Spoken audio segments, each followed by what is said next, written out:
আমাদের তারেক রহমান সাহেবের উচিত ধর্ষণ প্রতিরোধ কমিটি করবে, সেইখানে অন্য কাউরে রাখা লাগবে না, জামাতের আমির সহ যদি সবাইকে রাখে দেখা যাবে যে ধর্ষক আর নাই, কারণ এরাই এখন ধর্ষণ করে।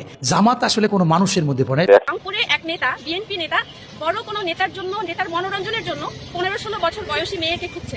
তাহলে একজন মেয়ে তাদের কাছে ভোগ্যপণ্য, তো একজন মেয়ে যখন তাদের কাছে ভোগ্যপণ্য হয় তাহলে তারা নারীদের নিরাপত্তা কতটুকু দিতে পারবে, এটা নিয়ে আমরা অনেক বেশি শঙ্কিত এবং আমরা অস্বস্তিতে আছি বর্তমানে। নেতা আসলে হারাতে আমাদের বড় নেতা, আপনার হাতে এমন কোন ইয়ে আছে যে 15-16 বছর বয়সী হারাতে নেতা আসবে, তো হঠাৎ করে কাউকে বলা যাবে না। না সেটা নিশ্চিত করবেন, সেটা কি আমি বলবো নাকি? সেটা হলো উপর থেকে নেতা আসবে। সেটা মন জয় করে নিতে আনন্দ দিয়ে। এটা আমরা 16-17 বছর নিয়ে আসি, যত টাকা লাগে দেবে। একটা মেয়ে আছে, অনেক সুন্দর মেয়েটা, গরিব ভ্যান চালায়, দেখতে সুন্দর, মেয়েটা সুন্দর।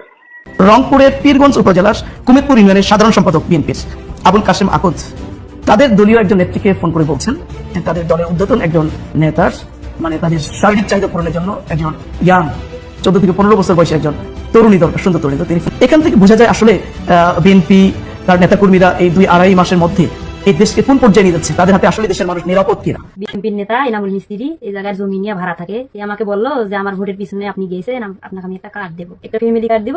শুক্রবারে এই কথাটা কয়ে বলি গেছি, শনিবারের দিনে আবার আসছে আমার বাড়ি। এটা আমি বললাম যে এখন চলে যাও, আমার কাজ আছে, আমি অনেকগুলো কাপড় ধুবো, কাপড় ভিজেছি, আমার কাজ আছে।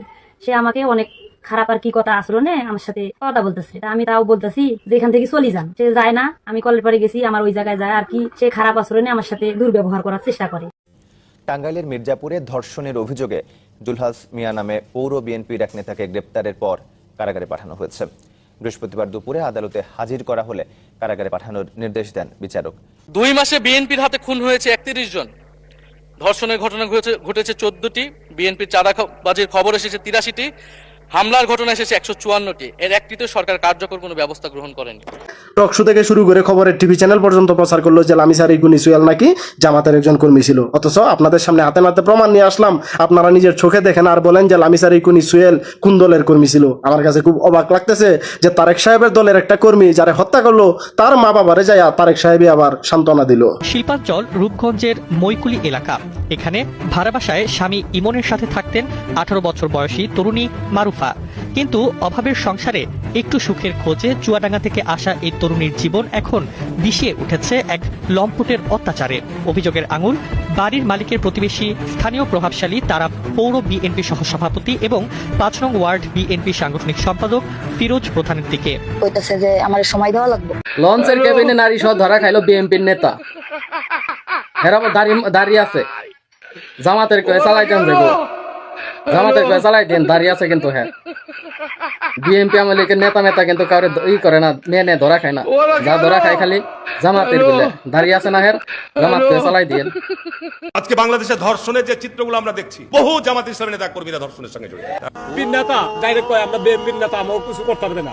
আমার মেয়ের 2 মাসের বাচ্চা করবে, এই বাচ্চাটা সব নষ্ট করে দিছে। আপনারা আমার এই মেয়েটার সঠিক বিচার করে দিয়েন। কি মাননীয়